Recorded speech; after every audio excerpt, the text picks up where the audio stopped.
यह सब शुरू होता है भारत की आज़ादी के साथ। अंग्रेज देश की एक एक चीज को लूट के भाग लेते हैं और भारत के भविष्य को लेकर कुछ मुट्ठी भर लोग मीटिंग करते हैं। ठीक है भाइयों, हमें आज़ादी मिल गई, अब आगे क्या? तभी जिन्ना दो लोगों की भीड़ में से निकल कर आता है और कहता है, अपना अपना हिस्सा ले लेते हैं और क्या। सुझाव तो अच्छा है, लेकिन लगता नहीं गांधी जी मानेंगे। और तभी मैं उसके हाथ से इन्फिनिटी स्टोन छीन लेता हूँ, लेकिन उसे पता नहीं चलता और वो ठीक है, अपना अपना ले लो। बढ़िया, ये हिस्सा मेरा हुआ। ध्यान रहे हमारे आसपास कोई हिंदू नहीं भटके। ठीक है, अब मुझे रुको, मुझे भी नहीं रहना इन हिंदुओं के साथ। रुको, ये लो, ये मेरी ओर से जम्मू कश्मीर भी लेते जाओ।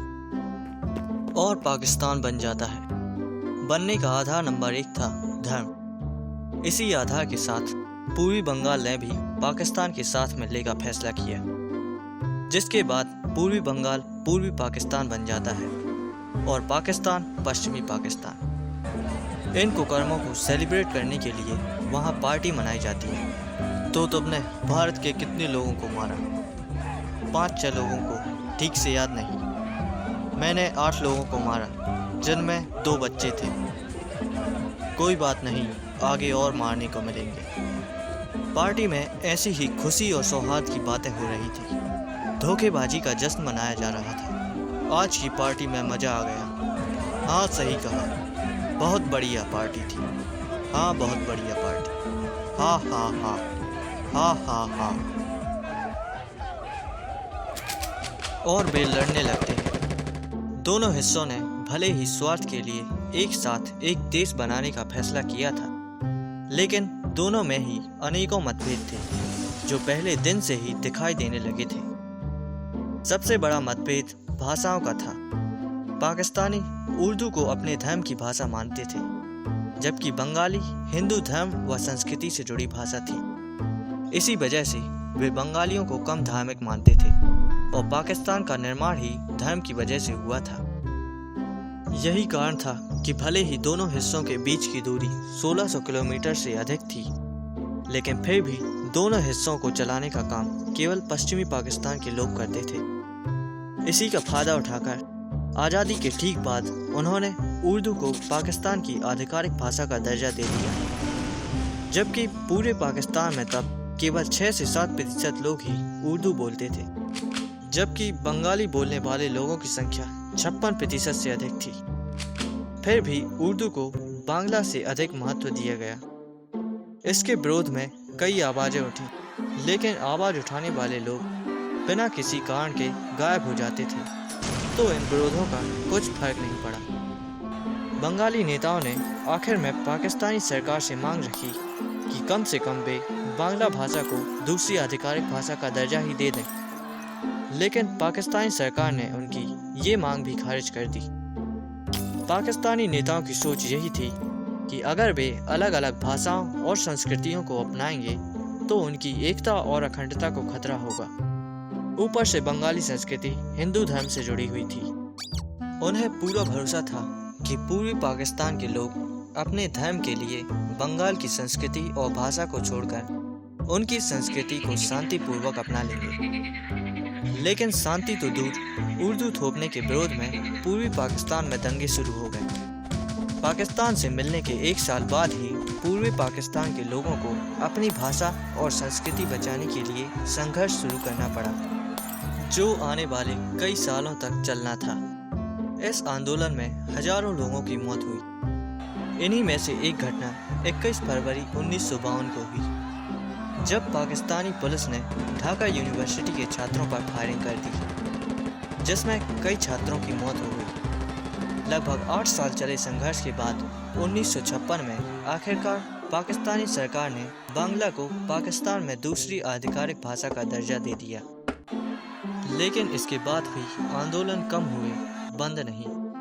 पूर्वी पाकिस्तान के लोग अब स्वाधीनता की मांग करने लगे, ताकि भविष्य में पाकिस्तानी उन पर जबरदस्ती की चीजें ना थोपें, और उन्होंने कई मांगे पाकिस्तानी सरकार को भेजनी शुरू की। लेकिन समस्या यह थी कि पाकिस्तान लोकतंत्र नहीं था, तो वहाँ की सरकार मांगें क्यों मानती। बांग्ला भाषा की मांग भी पाकिस्तान की सरकार ने इसलिए मानी थी क्योंकि लाशों को दफनाने के लिए जगह कम पड़ने लगी थी। तो स्वाधीनता की मांग तो पूरी होने से रही। स्वाधीनता के साथ कई और मांगें भी हो रही थी, जिसमें सबसे बड़ी मांग एक लोकतांत्रिक सरकार का गठन करने की थी। जैसे जैसे समय बीतता जा रहा था, मांगें बढ़ती जा रही थी और पाकिस्तान और अस्थिर होता जा रहा था। इस आग में घी डालने का काम वहाँ के राष्ट्रपति ने इस्तीफा देकर किया और उस आग में डले घी में पेट्रोल डालने के लिए पाकिस्तान के राष्ट्रपति ने वहाँ की सेना को सत्ता संभालने के लिए आमंत्रित किया। और जब इंसानियत सोच ही रही थी कि इससे बुरा क्या हो सकता है, तभी वहाँ की सेना ने अपने जनरल अयूब खान को राष्ट्रपति का पद दे दिया और पाकिस्तान का पहला तख्ता पलट हो गया। राष्ट्रपति का पद संभालते ही इन्होंने पाकिस्तान के संविधान को कचरे में फेंक दिया और पाकिस्तान में इसका विरोध होने की बजाय खुशी की लहर फैल गई, क्योंकि इस जनरल ने अपनी मातृभूमि को धोखा देने वालों को धोखा दिया था, जिससे वह सबसे बड़ा धोखेबाज बन गया था। और कहा जाता है ना, धोखेबाजों को धोखा देने वाला महा धोखेबाज होता है।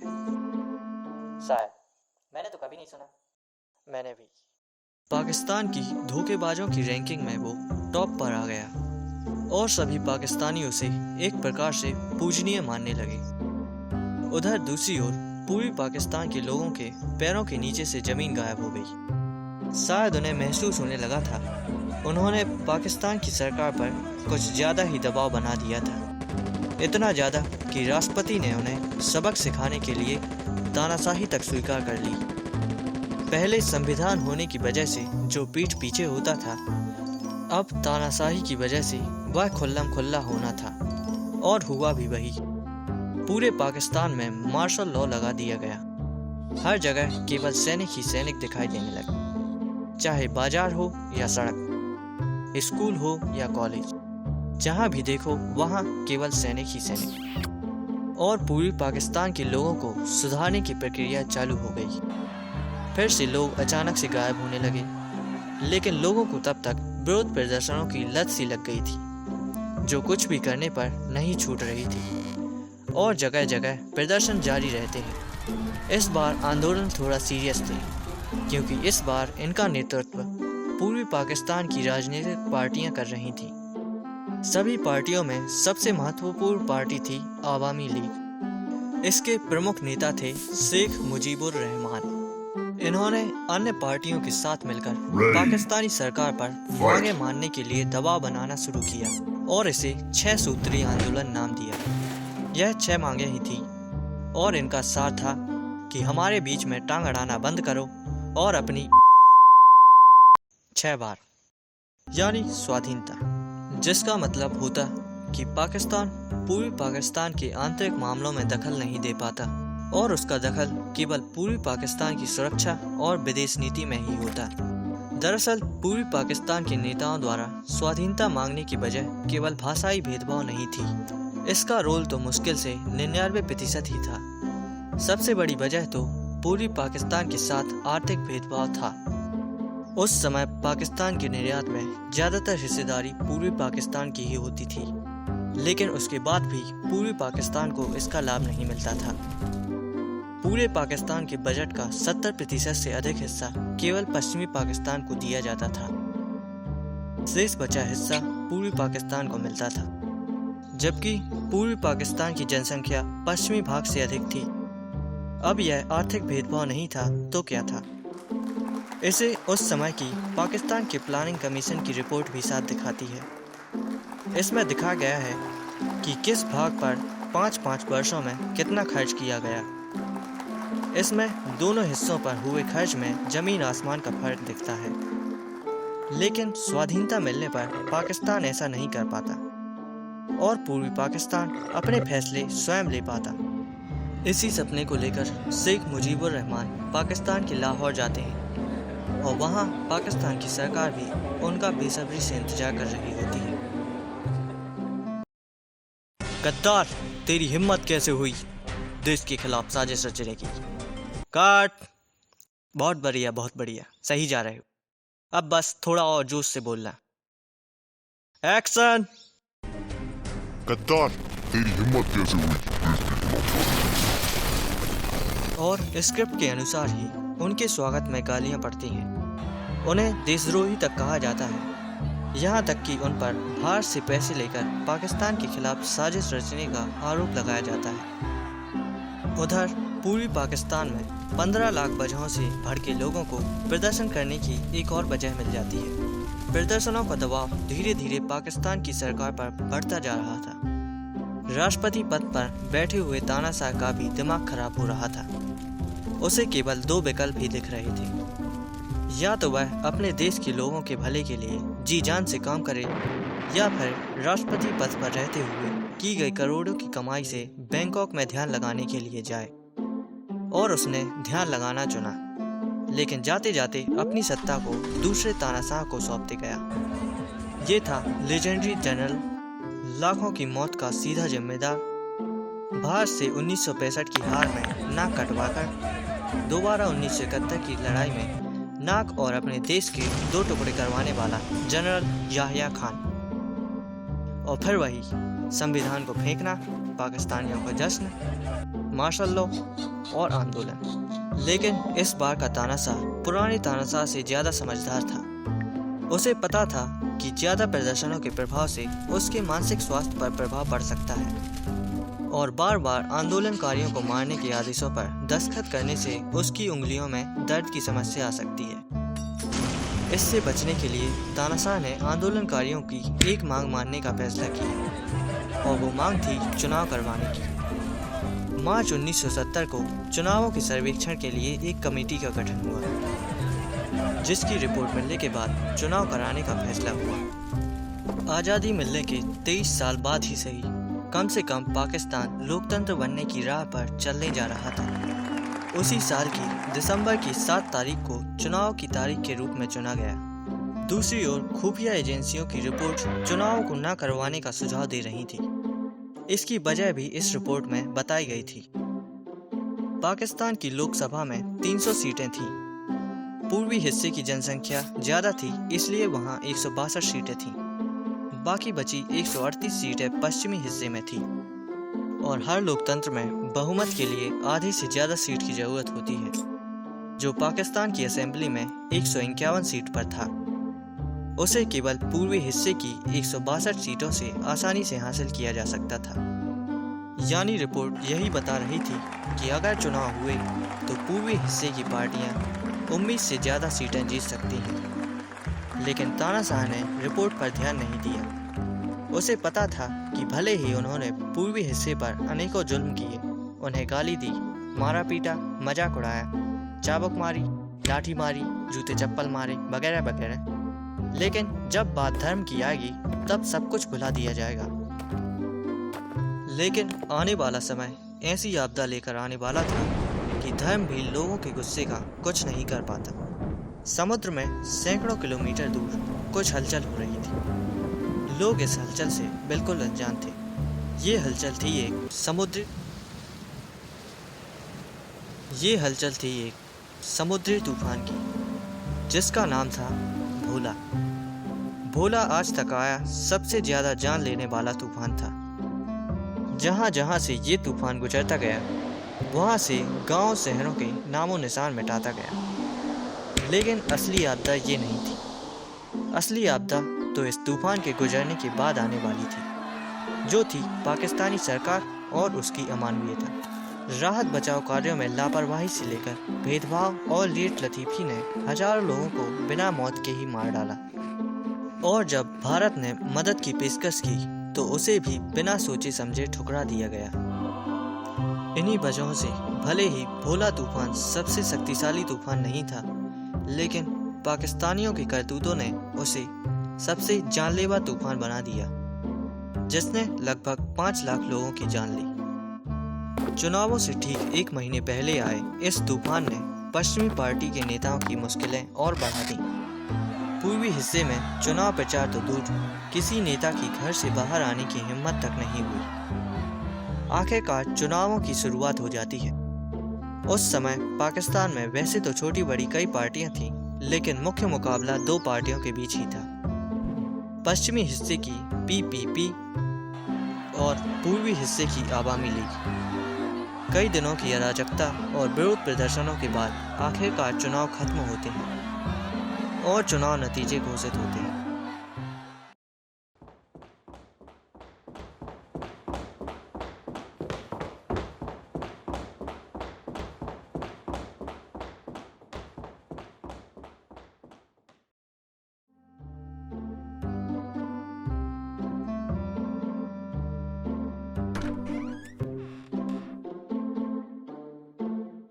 सर, बहुत ही बुरी खबर है।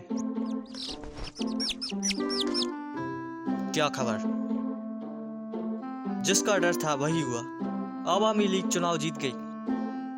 अच्छा, ठीक है।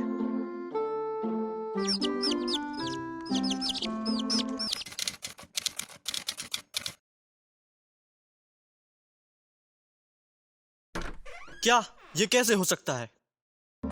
नतीजे घोषित होने पर वही हुआ जिसकी आशंका खुफिया एजेंसियों ने जताई थी।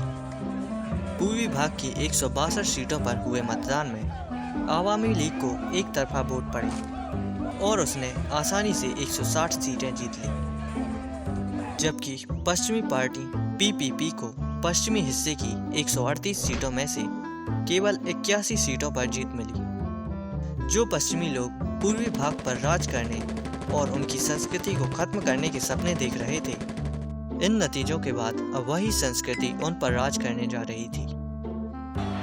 पूर्वी हिस्से के बदला लेने के डर से लोगों की जान सूख रही थी। उधर पूर्वी हिस्से में खुशी के माहौल के साथ साथ घबराहट का माहौल भी था, क्योंकि जिन पश्चिमी लोगों ने उन्हें लूटने में कोई कसर नहीं छोड़ी, भाषा के आधार पर लाखों का नरसंहार किया, वो भला उन्हें देश का नेतृत्व कैसे सौंप सकते थे। धीरे धीरे नई सरकार के गठन का समय पास आता जा रहा था। जल्द ही तानाशाह को नियमों के अनुसार चुनी गई पार्टी को सरकार बनाने का निमंत्रण देना था, लेकिन समय निकलने के बाद भी निमंत्रण प्राप्त नहीं हुआ था। नियमों के अनुसार चुनाव के बाद मार्च 1971 के पहले नई सरकार का गठन हो जाना चाहिए था, जो अब तक नहीं हुआ था। इसके उलट तानाशाह ने पश्चिमी पार्टियों के साथ गुपचुप मीटिंग की और उनकी सलाह पर पूर्वी हिस्से के किसी और नेता को प्रधानमंत्री बनाने का फैसला कर दिया, जो कि पश्चिमी हिस्से का समर्थन करता था, जबकि प्रधानमंत्री तो बहुमत प्राप्त शेख मुजीबुर रहमान को बनना चाहिए था। तानाशाह ने उस कठपुतली प्रधानमंत्री को कुछ भी करके आवामी लीग के साथ समझौता करने का आदेश भी दिया था। तानाशाह किसी भी कीमत पर शेख मुजीब को प्रधानमंत्री नहीं बनने देना चाहता था, भले ही इसके लिए उसे अपने द्वारा बनाए गए नए नवेले संविधान की बलि ही क्यों न देनी पड़े। उधर पूर्वी हिस्से को इन बातों की भनक लग गई थी और वहां की पार्टियों ने विरोध प्रदर्शन चालू कर दिए। पूरे पूर्वी हिस्से में बंद का ऐलान कर दिया गया।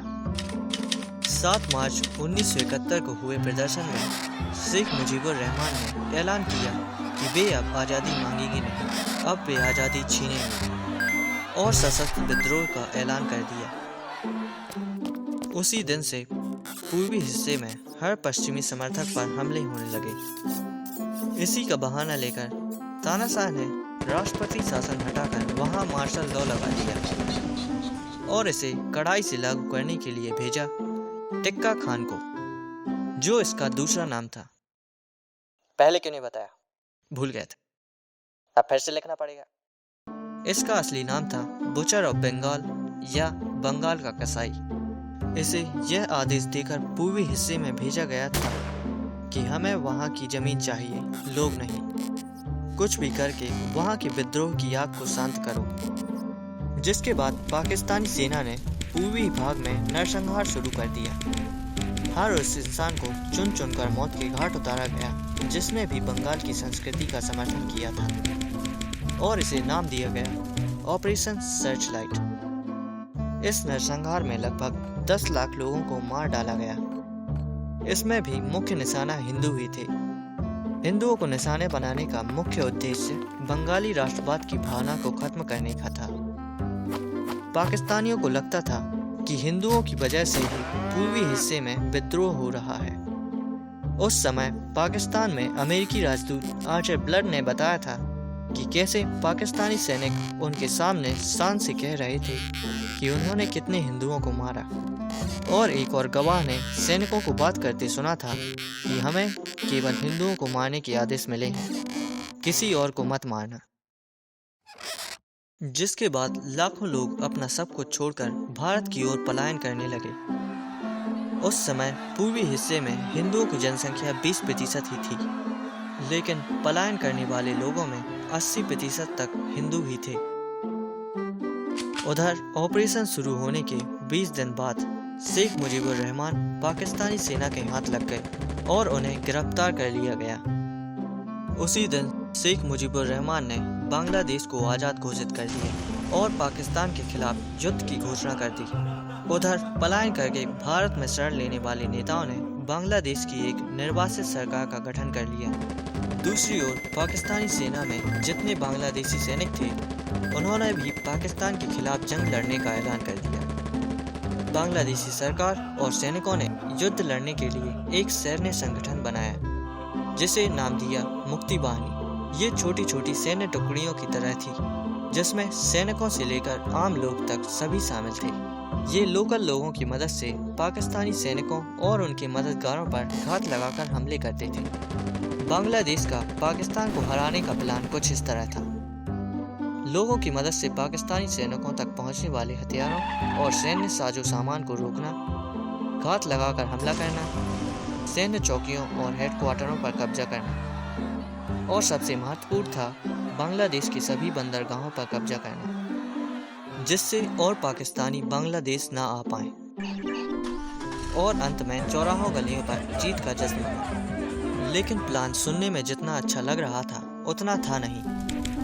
ये प्लान किसी और देश में शायद काम कर सकता था, लेकिन पाकिस्तान में नहीं, क्योंकि पाकिस्तानी सैनिक भले ही किसी और देश की तरह आम सैनिक होने का ढोंग करते थे, लेकिन थे तो वो आतंकी ही। इसलिए जिन लोगों पर जरा भी मुक्ति बाहिनी की मदद करने का शक होता था, उसे सीधे मार दिया जाता था। इससे मुक्ति बाहिनी की शुरुआती सफलताओं के बाद भी पाकिस्तानियों पर कोई खास प्रभाव नहीं पड़ा था। मुक्ति बाहिनी के कब्जा गए क्षेत्रों को भी पाकिस्तानी वापस लेने लगे थे। उधर समुद्री पोर्टों पर कब्जे के प्लान को भी कुछ खास सफलता नहीं मिल रही थी। दूर समुद्र में डेरा डाले पाकिस्तानी नौसेना पर मुक्ति बाहिनी के हमले का असर ना के बराबर हो रहा था, जबकि वे आसानी से उन पर हमला कर रहे थे। उधर भारत पर शरणार्थियों का दबाव बढ़ता जा रहा था, जिनकी संख्या लाखों को पार करके अब करोड़ पर पहुंच चुकी थी। भारत के बदहाल आर्थिक तंत्र पर इसका असर पड़ना शुरू हो गया था, जिसे चाहकर भी भारत नजरअंदाज नहीं कर सकता था। भारत के प्रधानमंत्री इंदिरा गांधी ने शरणार्थियों के कैंपों के दौरे के समय यह तक बोल दिया था कि शरणार्थियों का खर्च उठाने से सस्ता हमें युद्ध पड़ेगा, जिसे सुनकर पाकिस्तान में एक प्रकार से खुशी की लहर फैल गई थी, क्योंकि पाकिस्तानी अपनी सरकार पर पहले से ही भारत से युद्ध करने का दबाव बना रहे थे। वहाँ के अखबारों से लेकर धर्मगुरु और नेता सभी भारत के विरुद्ध अभियान चला रहे थे। उस समय पाकिस्तान में जगह जगह क्रश इंडिया के पोस्टर दिखने आम सी बात हो गए थे, फिर चाहे वो सरकारी संस्थान हो या फिर स्कूल। जहाँ देखो वहाँ पाकिस्तानियों के मुंह से केवल भारत को खत्म करने की बात ही निकल रही थी। ये सब इसलिए हो रहा था क्योंकि पाकिस्तान की सरकार ने वहाँ के लोगों को जमीनी हकीकत से दूर रखा हुआ था।